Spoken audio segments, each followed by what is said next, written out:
Salah terjemahannya. Rumah ibadah dibikin kemah pertemuan. Emang agama itu adalah pramuka? Kok kemah? Emang persami, perkemahan Sabtu Minggu? Jangan gitu.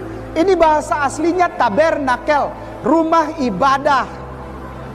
Masjid, rumah ibadah. Masjid, masjid.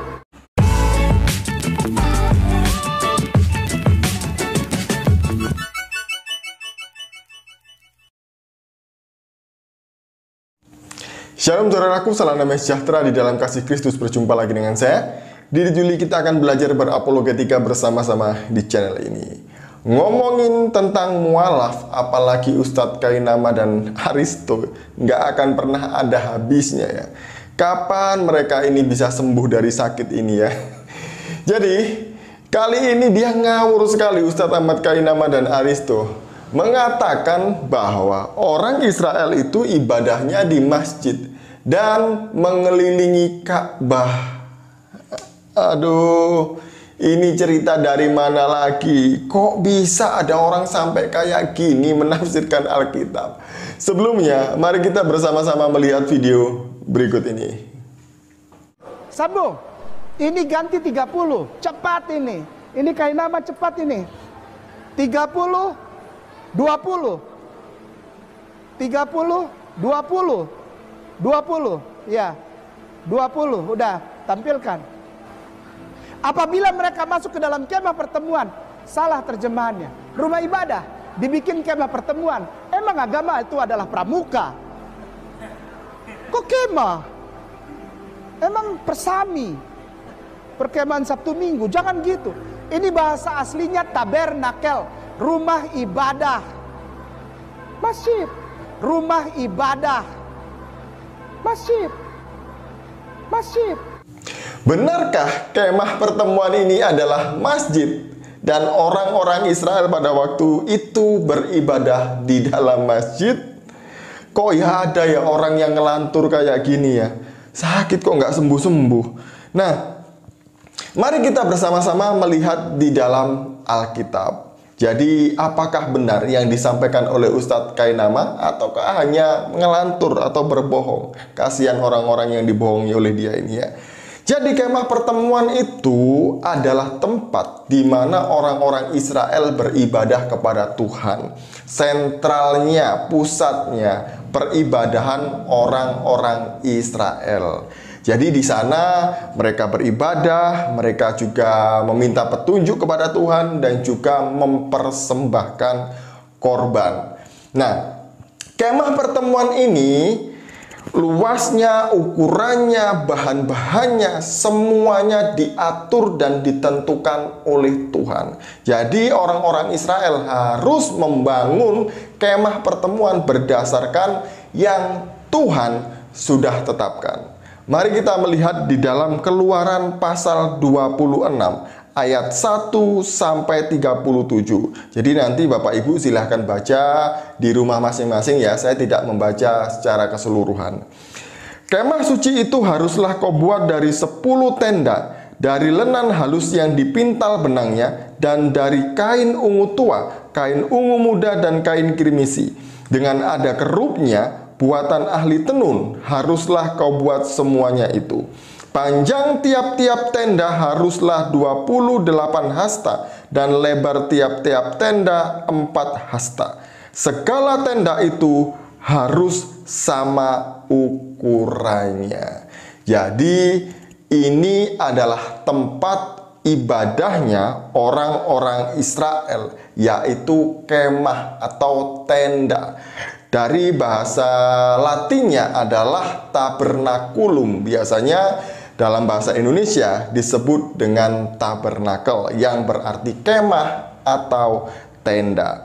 Nah, kemah pertemuan ini pertama kali dibangun oleh Musa atas perintah Tuhan di Gunung Sinai. Kemudian selama 40 tahun dalam perjalanan orang Israel dari Mesir sampai tanah Kanaan, tempat kemah pertemuan ini berpindah-pindah. Jadi bongkar pasang begitu.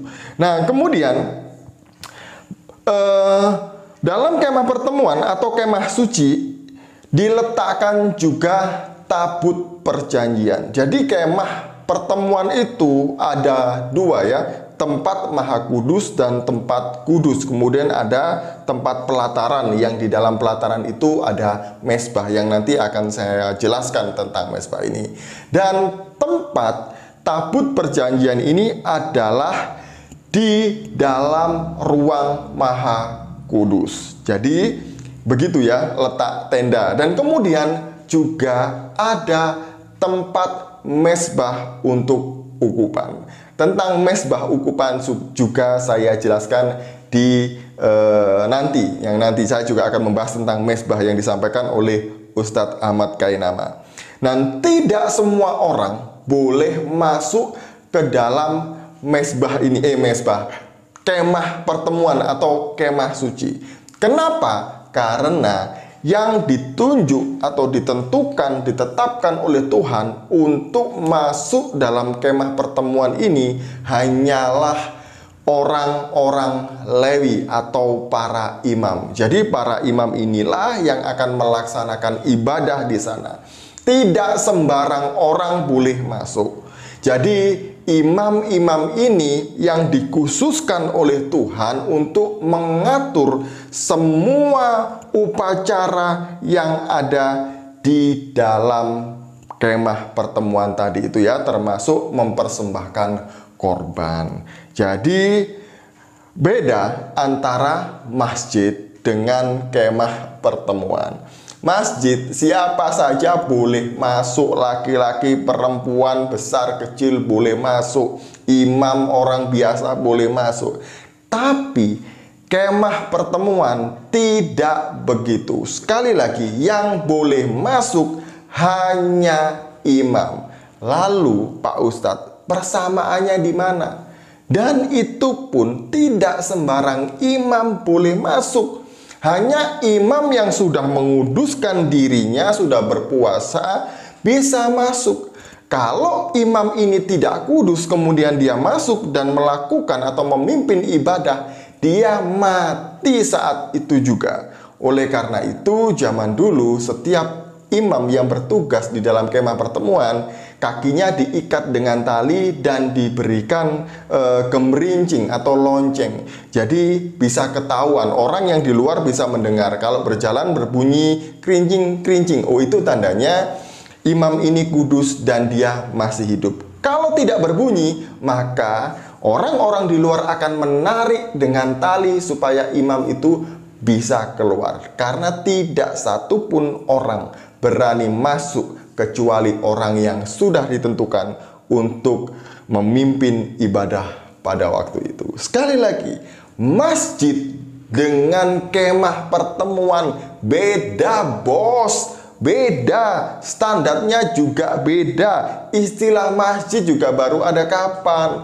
Baru ada setelah Islam hadir. Kok bisa orang Israel ini ibadahnya di dalam masjid? Aduh bos, kok bisa seperti itu sih?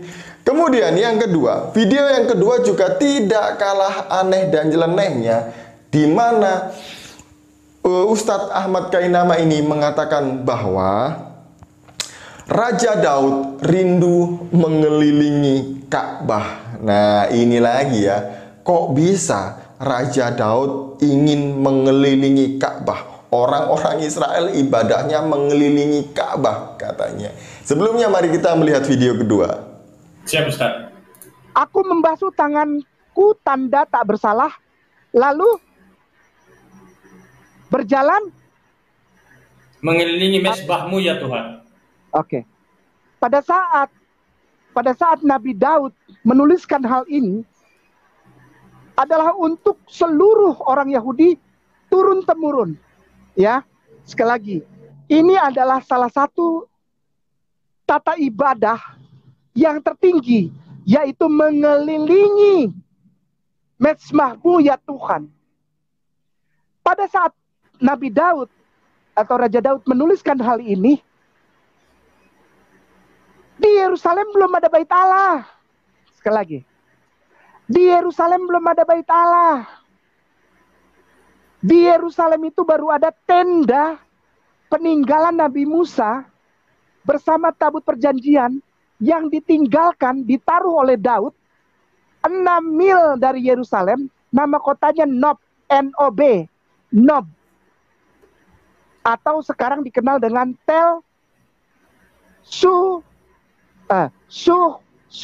Suafarat apa itu?